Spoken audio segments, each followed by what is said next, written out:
Hello Internet, I'm Jackie Fox. Today, again, I will be reading from Final Fantasy and Philosophy. Just because I don't think that there's a lot of people who are interested in this particular philosophical intersection or have picked up this particular, probably kind of niche book. But today we're going to be reading Chapter 12, Human, All Too Human, Cloud's Existential Quest for Authenticity, by Christopher R. Wood. Final Fantasy VII demarcates a rather peculiar place within the historical development of the Final Fantasy series. Putting aside the technological capabilities of the then-new PlayStation console, Final Fantasy VII is known for leaving the first-time gamer with an experience nothing short of profound. The game's complex plot and intertwining side stories culminate in an adventure as entertaining as it is epic, with a lush and diverse world for us to explore at our own pace and by our own will. And while this world, with its high technologies and physics-defying magic, is surely nothing short of fantasy, in the end, the gamer is presented with an experience that, in other ways, mirrors that of our own experience in the not-so-fantastic real world. Much of this is due to the memorable mannerisms of the game's primary characters. As we play through each of the game's 3 discs, we encounter a number of colorful personalities whose hopes, fears, goals, and desires, however diverse, are revealed to be like our own. From an innocent and seemingly simple flower girl living in the slums of a harsh and desolate supercity, to a short-tempered and headstrong man who is, with undying aspirations to become an astronaut, there is nothing tremendously unbelievable about the game's main characters that might prevent us from relating to them on a deep and sympathetic level.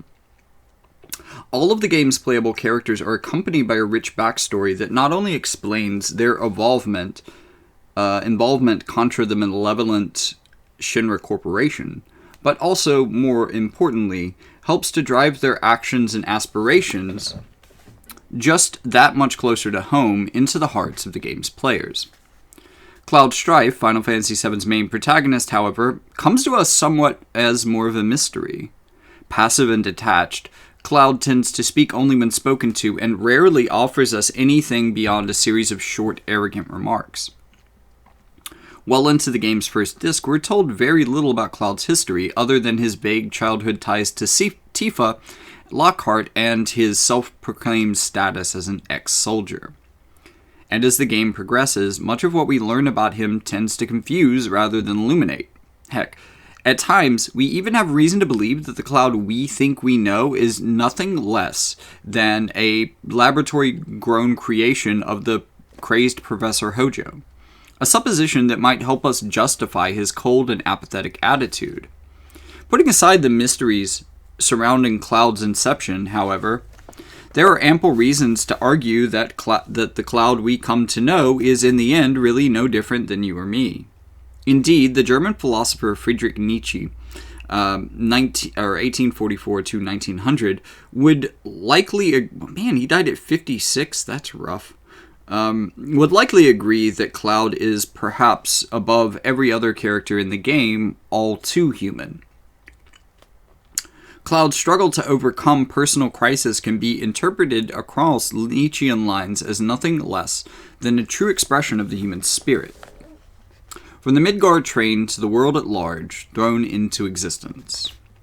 Existentialist philosophers such as Martin Heidegger, from 1889 until 1973, Jean-Paul Sartre, from 1905 to 1980, wow.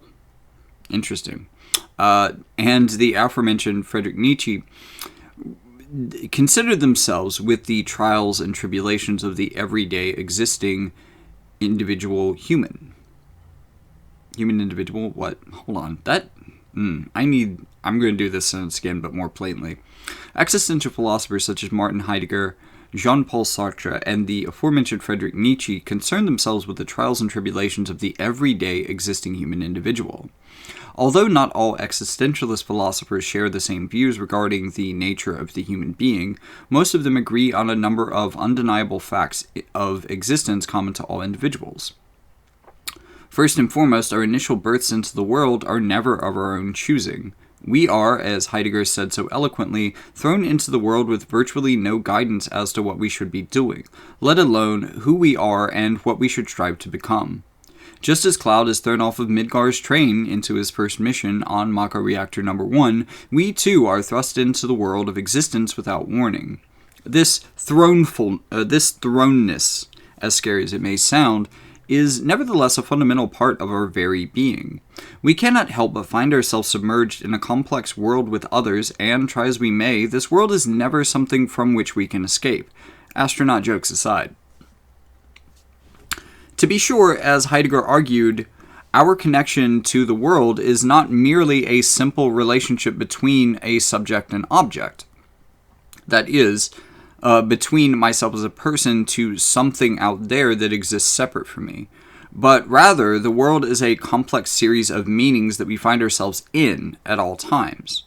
To speak of the human being without reference to his or her world, then, is essentially to commit an error of trying to understand the human individual without looking at what it means to be human in the first place. It is for this very reason that Heidegger often characterized being human as being in the world, and why a distinct understanding of his very intimate connection between an individual and his or her world provides one of the keys to living an authentic life. It should go without saying that the world of Final Fantasy VII tends to hold supreme value to most of the primary characters of the game. The core members of Avalanche, in particular, hold their planet in high regard as the very platform of existence. Indeed, the early missions to destroy Midgar's 8 Mako reactors are carried out on the premise of not only saving human lives, but saving all life in general. For Heidegger, however, the term world was not necessarily synonymous with the planet of Final Fantasy VII. Planet, as we come to learn through Bugenhagen's study of planet life, signifies a distinct living entity with its own life force, a sort of cosmic life that supports and produces all terrestrial life. To Heidegger, the term world is as much of a general import to be understood primarily as that wherein a factorial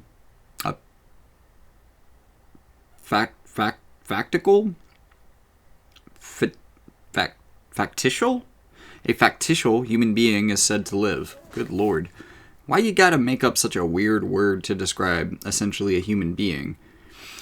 This distinction, though, has very little bearing on the deep connection between the characters of Final Fantasy VII and their planet, as the death of the latter will most certainly bring about the end of the former. Our earliest in-game experiences with Cloud revealed, however, that the intimate relationship between himself and the world is ultimately of little importance to him. Barrett. Little by little, the reactors will drain out all the life, and that'll be that. Cloud. It's not my problem. Barrett. The planet's dying, Cloud. Cloud. The only thing I care about is finishing this job before security and roboguards come. And later, Tifa. The planet's dying. Slowly but surely it's dying. Someone has to do something. Cloud. So let Barrett and his buddies do something about it. It's got nothing to do with me. It is clear that Cloud's own connection to the world, indeed his connection to the planet as such, is being ignored completely. His only concern, as it would be, to be duly paid for his contribution to Avalanche's bombing missions. Although one might be tempted to ask what value his money might hold in a world without life, it is nevertheless obvious that Cloud, at least initially, is in complete denial of his own existence as a being in the world. But how did Cloud come to such a position? Is he justified in holding such a view? And, perhaps more importantly, can his view change? Is God dead? Nietzschean nihilism and Mako morality. Our initial experience of being thrown into the world at birth is by no means the only cold fact of human existence.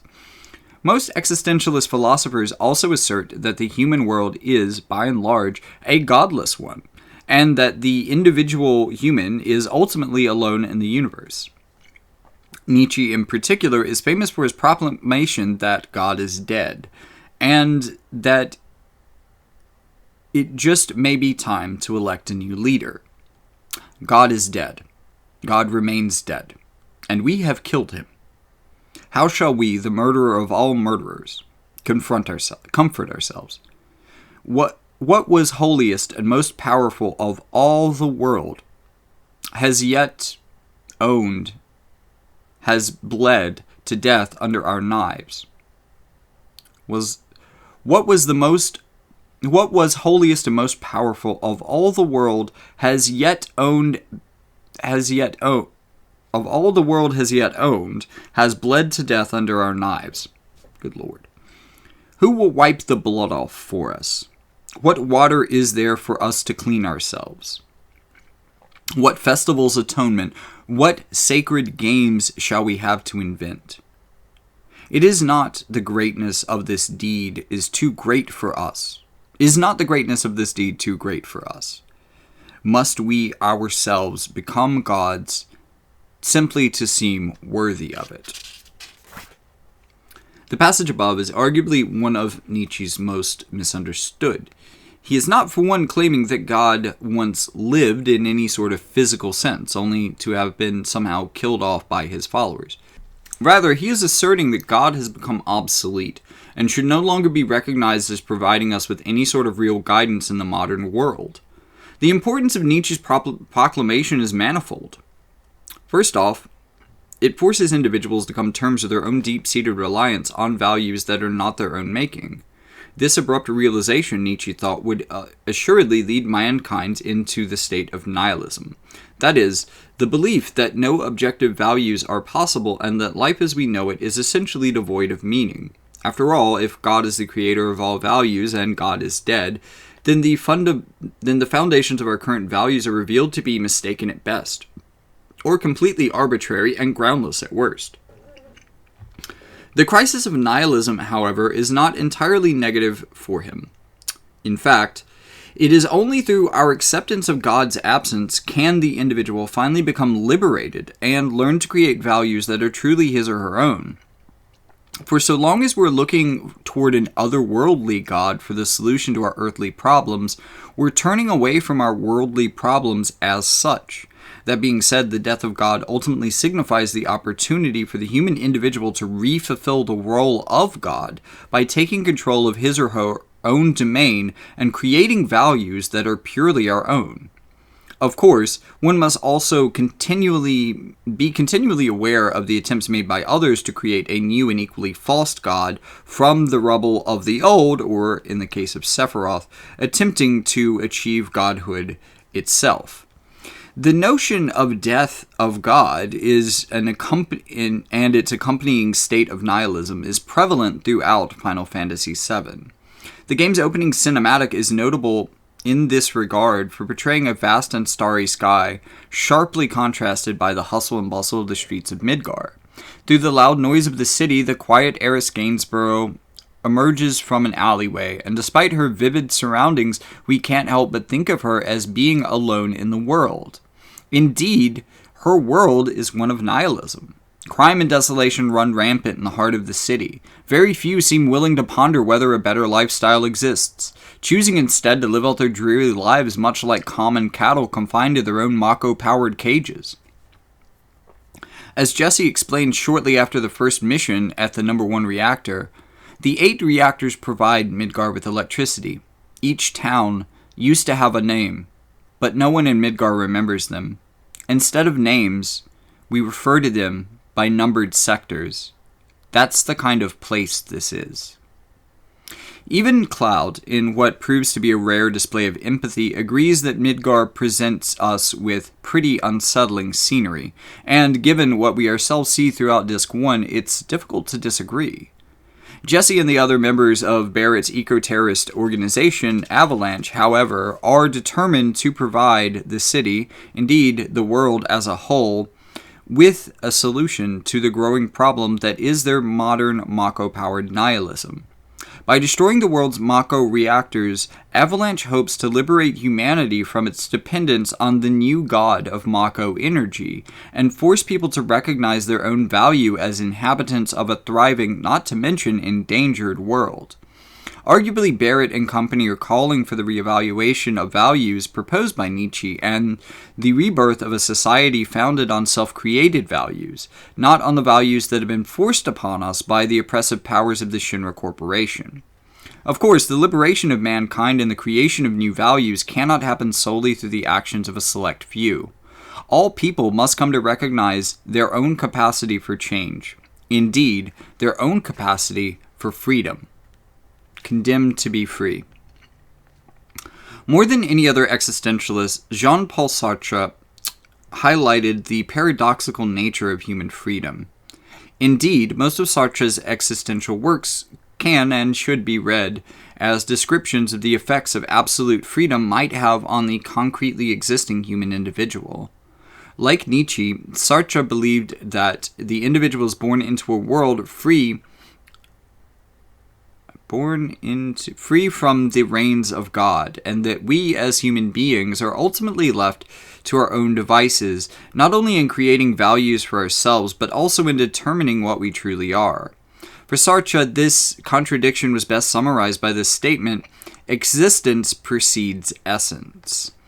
Unlike common household items or tools that are created by us in order to fulfill a specific role or purpose, human beings are particular insofar as they come into existence without any sort of predetermined essence or reason for being. We can easily conceive of the essence of Cloud's Buster Sword, for example, as an object used to inflict damage on enemies. But when it comes to defining the essence of Cloud himself, the question becomes considerably more difficult for us to answer. Is he a former inhabitant of Nibelheim? A childhood friend of Tifa? An ex-soldier, a member of Avalanche, a sworn enemy of Sephiroth, an impersonator of Zack? What Sartre considered to be our inherent lack of an essence While Sartre considered our inherent lack of essence to be liberating, insofar as it opens up an infinite number of possibilities for us, he also recognized that such a condition can be largely unsettling. The Buster Sword, whose essence is determined in advance of its creation, for example, need not worry about what it is in fact. Indeed, the Buster Sword is just that, a sword, and it will always be a sword until it no longer functions as such. The human individual, however, has no determinate essence and must choose what he or she will become. We may one day choose to become a member of Soldier, as Cloud did in his childhood, or, just as well, we may choose to become a member of Avalanche and fight the malevolent Shinra Corporation instead. In either case, what we become is determined purely by the choices that we make and how we project ourselves towards our freely chosen goals. The catch, of course, is that our freedom is absolute. We cannot escape the fact that we must make our own choices, nor can we have anyone choose for us in our place. Even choosing not to choose is a choice in itself. As one might imagine, this absolute freedom can be quite cumbersome at times. So long as we are living in a world without a God-determined essence, we have no choice but to act according to our own free will and by our free will alone. Because of this, we are held completely responsible for our actions with no exceptions. If we perform an act that we later decide to be reprehensible, such as the destruction of an entire sector of Midgar, citizens included, we have no one to blame for it but ourselves. In such a case, I could not truthfully say that God created me in order to perform such a terrible act, because I, as a free being whose existence precedes his essence, am always free to choose otherwise, namely, to refuse to carry out the destructive act. Cloud is of course no exception to this rule.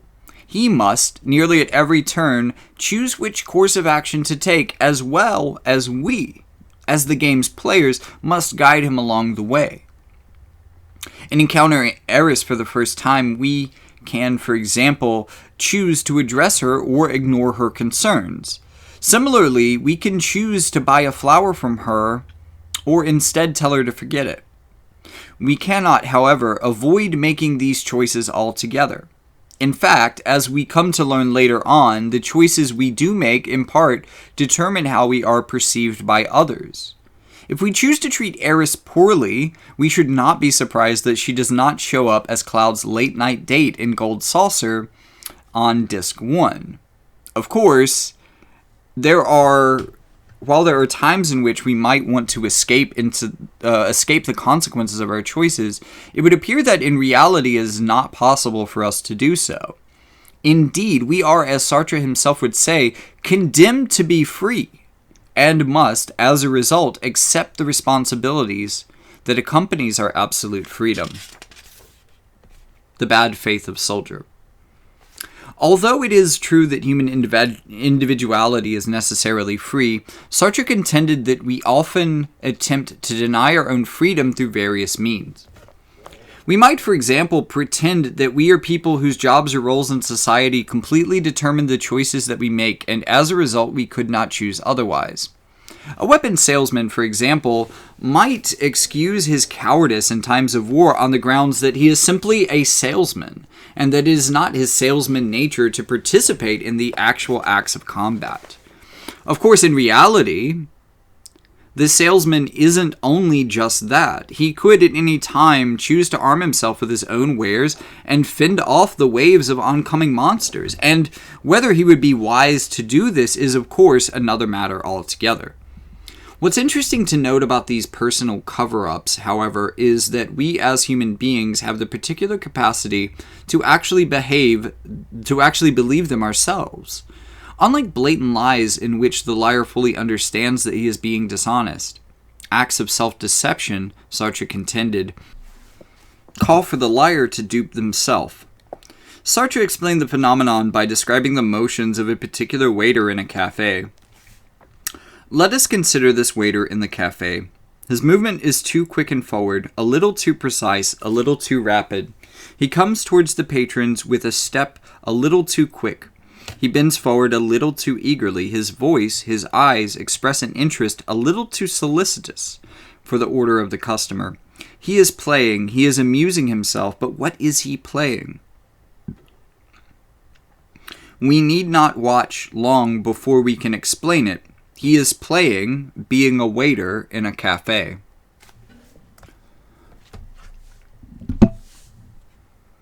The key word here is really being.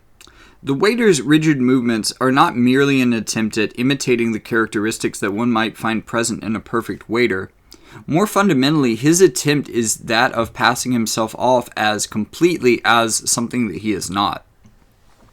To be sure, the waiter is not merely a waiter. He has a life outside of the cafe, complete with his own hobbies, interests, and desires, at least we would hope. Nevertheless, he has chosen to portray himself as some sort of waiter-like robot by ignoring everything that's irrelevant to being a waiter and by adopting a series of actions that are clearly not natural to him. But worst of all, he believes that he can actually pull it off. This belief that it might actually be possible for us to sever our ties with freedom and act as though we are not actually responsible for our own actions is called bad faith. And that was considered by Sartre to be a mode of inauthentic being that is all too common in each of our lives, and the lives of Final Fantasy VII being no exception. Consider the case of Cloud. In his initial appearances, he portrays himself as a cold and arrogant mercenary whose only care is to be reimbursed for his contributions to Avalanche. His responses to others are short and to the point. He has no apparent desire to go beyond what is strictly required of him. His oversized Buster Sword, perhaps a little bit too large for his comparatively small frame, is displayed with pride, and his uniform, while matching that of his enemy, is worn without shame. When asked for his opinion, or in times of when others might express theirs, he is quick to disclose that such matters are insignificant to him, and that the only matter of relevance is the hefty sum of gil at the end of the day. But what can we say to this? Well, to Sartre, the answer is clear. Cloud is playing at being a soldier. Inauthenticity and the life of the mercenary. Existentialist philosophers such as Sartre, Heidegger, and Nietzsche would all agree that not only is the human life solely what we make of it, but that what we make of it can also be determined by our own free choices and actions. They also tend to argue that the choices that we do make will inevitably lead us down one of two possible paths in life. The authentic path, marked by the acceptance of the factical conditions of existence and the will to perpetually create new values, and the inauthentic path, marked by the denial of human freedom and the adherence to faulty or stagnant values. Authentic individuals thus possess a strong degree of self-mastery and creativity, whereas inauthentic individuals wallow in slavishness, seeking largely to relieve themselves of the weight of their own responsibilities. The evolution of Cloud's story is of particular interest in this regard, as the choices that Cloud makes seem to carry him from one extreme to the other. Indeed, one might even go so far as to say that Cloud's quest in Final Fantasy VII is not so much one to save the world, but rather to come to terms with the coherence of his own role within it.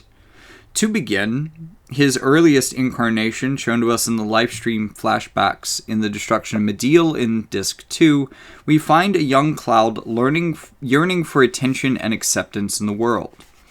Cloud: I really wanted to play with everyone, but I was never allowed into the group.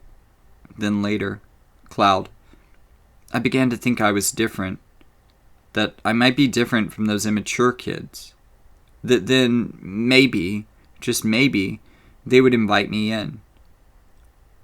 I thought that might happen, so I hung around. I was so prejudiced and weak. Of course, as we know, Cloud never won acceptance into Tifa's childhood gang. The open possibilities of the world, however, soon provide him with new opportunities to prove to Tifa that he is not as weak as others think. Cloud: Come this spring, I'm leaving town for Midgar. Tifa: All the boys are leaving our town. Cloud: But I'm different from all of them. I'm not gonna just find a job. I want to join Soldier. I'm gonna be the best there is. Just like Sephiroth. While Cloud's boyhood dream could perhaps be passed off as just that, his decision to pursue a career in Soldier would ultimately prove to be life-changing. One might even liken this event to the Nietzschean death of God for Cloud, insofar as it marks the adoption of a radical new set of values. Indeed, in these latter stages of his childhood, Cloud comes to the realization that the values of his youth that had been bestowed upon him by his community have essentially become obsolete. His attempts to fit in with his peers by being himself have failed. He finds himself left only to his own devices in the breadth of the open world. The decision to climb the ranks into soldierhood would seem to offer the potential solution to his growing nihilism. But in the same decision also lurks the danger of growing further away from his goal of true independence. Unfortunately, Cloud's choice seems to have led him down the latter path. In the first half of the game, Cloud comports himself wholly as if he has succeeded in rising up the ranks to the first class of soldier. Even in his own memories, as disclosed to us in the early flashback scene in Calm in Disc 1, portrays him as having fought side by side with Sephiroth against the dangerous monsters of Mount Nebel. What we learn in the second half, though, is a completely different story. Cloud never became a first-class soldier. In fact, Cloud never joined Soldier at all. As we learn in the livestream flashback scenes in Disc 2, his service to Shinra's military forces never went beyond that of a common guard. Cloud: I never made it as a member of Soldier. I even left my hometown telling everyone that I was going to join, but I was so embarrassed I didn't want to see anybody. And by this, the truth is revealed. Cloud's initial tough guy attitude of this game's first half was never of his own making, but rather was adopted entirely through his own conception of what a first-class soldier should be. In the optional Shinra Mansion flashback sequence of Disc 3, we learn that Cloud's idea to work as a mercenary in Midgar, as well as his soldier uniform and his characteristic Buster sword, all belonged to Zack, Aeris's then boyfriend and a true first-class soldier. Zack: Listen, I'm gonna become a mercenary and that's that. Boring stuff, dangerous stuff, anything for money. I'm gonna be rich. Cloud, what are you going to do? Having just escaped his Mako containment chamber in the mansion's basement laboratory and seemingly unable or unwilling to respond, Cloud remained silent in contrast to Zack's excitement, leaving Zack to choose his future for him. Zack, mercenaries, Cloud. That's what you and me are gonna be. As we find out later, however, Zack never gets to live out his dream and is quickly shot down by Shinra guards on his arrival at Midgar. Cloud, however, appearing in a near-dead state, survives the onslaught unscathed, and after waking up from the events that transpired, he claims Zack's sword as his own, as well as Zack's dream of a mercenary life as his own. From soldier to savior, Cloud's turn to authenticity. The Cloud of the game's first half is, without a doubt, a Cloud living in bad faith. His choice to leave Nibelheim was a choice made on the grounds of trying to become something that he is not, namely, a person of great strength who is respected for his high standing and status among Shinra's military elite. Of course, the Cloud we eventually come to know possesses neither of these two features. He is merely an ordinary person seeking his own path in the world. Perhaps no different in this regard from you or me. Unfortunately, rather than abiding by his own free will and working to create his own values, Cloud chooses instead to take the inauthentic route and adopt a persona that's already well established, a persona that he believes will readily propel him into a position of respect and admiration. These mistakes, however, are not entirely unrecoverable. Cloud, as a free human being, is endowed with the capacity to choose otherwise and, specifically, to make the choice to change his ways. And although we may have reason to believe that Cloud's exposure to Mako radiation is detrimental to his ability to function autonomously, his willingness to face the darkness of his past at the start of the second half of the game is a strong indication of his desire to start anew. Indeed, to start life authentically. After Cloud and Tifa wake up from their submergence in the livestream after the attacks on Mediel in Disc 2, Tifa finds herself, by whatever means, capable of entering Cloud's mind and following him through the depths of his own memories. Together, they revisit the fateful mission at Mount Nibel as it frequently appears in the game's earlier scenes. It is here that Cloud, by his own free will, is able to come to terms with the inauthenticity of his past and ultimately give new meaning to his future. We learn, first off, that Cloud's boyhood weakness and desire to impress Tifa were indeed his primary reasons for pursuing a career as soldier. Cloud. I was so angry. Angry at myself about my weakness. That was the first time that I heard about Sephiroth.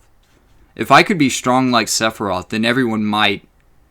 If I could get stronger, then even Tifa would have to notice me. Second, in the same episode, we affirmed that Cloud never did partake in the Nibel mission as a soldier. Instead, he found himself too embarrassed by his own lies of soldierdom that he chose to hide his face from his hometown by wearing an uncomfortable guard's mask for the duration of the mission. Third, and perhaps most important, we learned that although he considered himself weak and cowardly, it was Cloud, and not Zack, who mustered up the strength and courage necessary to stop Sephiroth by throwing him into the Mako reactor at Mount Nibel, effectively preventing, or at least delaying, his terrible spree to destroy the planet. Indeed, although Cloud had hitherto lived his entire life in an inauthentic state of perpetual bad faith after coming to terms with his own failures, as well as realizing his own strength as a free individual fully capable of vanquishing the powerful Sephiroth, Cloud awakens from his stupor and returns to his friends with new hope. At this point, we see Cloud encounter... At this point, the Cloud we encounter seems wholly transformed. Cloud. I was never in Soldier. I made up those stories about what happened to me 5 years ago about being in Soldier. I left my village looking for glory, but I never made it into Soldier. I was so ashamed of being weak. Then I heard this story from my friend Zack, and I created an illusion of myself made up of what I had seen in my life. And I continued to play the charade as if it were true. Barrett. Illusion, huh? Pretty damn strong for an illusion, I'd say. This noble admittance to having chosen the inauthentic path in life is soon followed by the decision to live life to its fullest, with all of its hiccups and flaws. Cloud. I'm Cloud, the master of my own illusionary world, but I can't remain trapped in an illusion anymore. I'm going to live my life without pretending. With that, Cloud vows to carry onward with Avalanche's original mission to protect the planet at all costs, and to defeat Sephiroth once and for all. For it is at this point that he has come to the realization that the world is indeed an integral part of his very being, and that regardless of his futile attempts to deny the conditions of his own existence, he will always be fully responsible for his own actions, and, consequently, the true master of his own destiny. Cloud's choice and ours.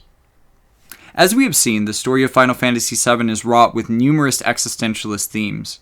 As players of the game, we find ourselves thrown into a godless world of modern nihilism and must, through no avenue other than the free choices and, of course, with our controllers in hand, come to terms with our place in it, our relationships with others, and perhaps most important, ourselves. Through the perspective of Cloud Strife in particular, we experience a wide array of life choices and address their consequences with a depth of character that is not typical in other games. Indeed, the choices that Cloud makes not only illustrate the breadth of the human spirit, but also demonstrate our capability as individuals to actualize our potential through the realization of our own freedom and responsibilities. And while these realizations ultimately enable Cloud to save the planet from its gravest dangers, they also afford him the opportunity to complete the most fundamental quest of all, to live life authentically. The notes from this chapter, particularly observant players of Final Fantasy VII might recall that the name Heidegger is also shared by the head of Shinra's Public Safety Maintenance Department. There is little reason to believe, however, in any significant connection between the two. At least through philosophy. I think there might be a little bit of a connection, like a meta connection with his life, but not. It's not representative. It's not representative of his philosophy, and it's also not like a mirror of his philosophy like we see in a lot of the themes, philosophical themes within Nier Automata either. It's just kind of strange. The second reference is from Martin Heidegger's Being and Time, written in 1962. The third is Friedrich Nietzsche's The Gay Science. Wait, what? Written in 1982. So that's probably a more modern gay. What? Okay, Nietzsche. Note 4 is that the female company who accompanies Cloud for this particular event is determined by how the player responds to dialogue with these characters, and B, how often the character is placed in the same party with Cloud. If all female characters are treated especially poorly or neglected by the player, Barrett will show up for the date instead. And the fifth reference was John Paul Sartre's Being and Nothingness, released in 1992. Wow, okay, so, bam. That was probably the biggest chapter that I've done so far, and also probably the most relevant to modern concerns. One of the things that I really love about the philosophy of Final Fantasy is that there's a lot of attempts to tackle concepts of nihilism and postmodernism. And we live in kind of a world that tends to bounce between postmodernism and nihilism. And despite what political rhetoric may tell you, I don't think anybody is particularly happy with either of those two states of being. Everyone is trying to transcend that. It's not something like nihilism isn't being forced upon you by the right. Postmodernism isn't being forced upon you by the left. And the inverse of those two things aren't true either. I don't think anyone cares for either of these things, really. Except for edgy fascists who are actually kind of into Nietzsche unironically sometimes. Because they love the idea of the Übermensch, because they're completely misunderstanding what Nietzsche meant by the Übermensch. But anyways, that is probably for a whole nother chapter. Is Sephiroth the Ubermensch? No. Definitely not. Not by Nietzsche's a definition of that, I don't believe. But I think the way a lot of people interpret it, he would be, which is real fucking troubling. But anyways, tell me if you enjoyed this. I do still have plenty more chapters of this book that I could read. I personally find this a lot more fascinating and a bit less dry than straight philosophy. This gets you a little bit of a Final Fantasy mixer in there. Maybe the next one that I'll do, second chapter, Kafka, Nietzsche, and Foucault. Madness and Nihilism in Final Fantasy VI. I think that would be a really fun one. But I've named some of the chapters in previous videos. I'm not going to read them at the end of every one of these, but that is one of the ones that I think would be interesting, personally. Final Fantasy and the Purpose of Life might be a good one. The 4 Warriors of Light saved the world, but they don't deserve our thanks. That might be a little bit of a clickbait title, but it is really interesting to think about. Or maybe the objectification of conscious life forms in Final Fantasy. Like Final Fantasy 1, I guess. But maybe Final Fantasy in general. But hey, if you liked it, like it, subscribe, do the things. Join my Discord, which is... This is like an intersection of my 2 channels in that it's got some Final Fantasy, some gaming, and philosophy all as well. And if you like that intersection, you might like my Discord, so check that out. I think it's in my description by now. So, take a look, join up. The part of the server that's going to be more oriented towards this is going to be, I believe, the friends side. So when you go into the Get Roles section, hit the friends, and there's going to be a whole lot of stuff related to this channel. Just a general political forum as well for people who need to vent about world topics. And also, since I'm trying to build a bit of a global community here, so it's not just Americans talking with Americans about American things, and also to help cultivate my own global perspective, I am hoping that people from all around the world who are interested in these sorts of things will also join us and be able to give us an inside perspective on the places that they live, and what is news there, and what is happening there. To kind of, bypass the news cycle a little bit and what we are told we should listen to, and instead listen to people from those places instead. So if you like that, there's going to be links in the description. You can also support the channel. It'd be nice, like, hey, send me some money on coffee or something, just to pay me back for the book or something if you appreciate me reading it out to you. I will probably work through this to the point where I will eventually have a playlist where you just have an audiobook of me reading this to you with maybe these little outros in between each chapter. But, hey, let me know what you thought of this in the comments, because I'm really curious to know what you guys think about some of the ways that this is presented. I think that this book is really fascinating. I usually agree with the gamer stuff, like the lore stuff that they get into. It's really good. Like, these guys really care about the subject material that they're talking about. I'm not as fluent on some of the philosophy here, so if you are more fluent in the philosophy on that and you want to kind of correct some of the incorrectnesses that may have been in some of these chapters, well, yeah, let me know what you think. Like, do you disagree? Do you agree? Do you have a different take on the game? Like, just let me know in the comments, and I'll see you in the next one.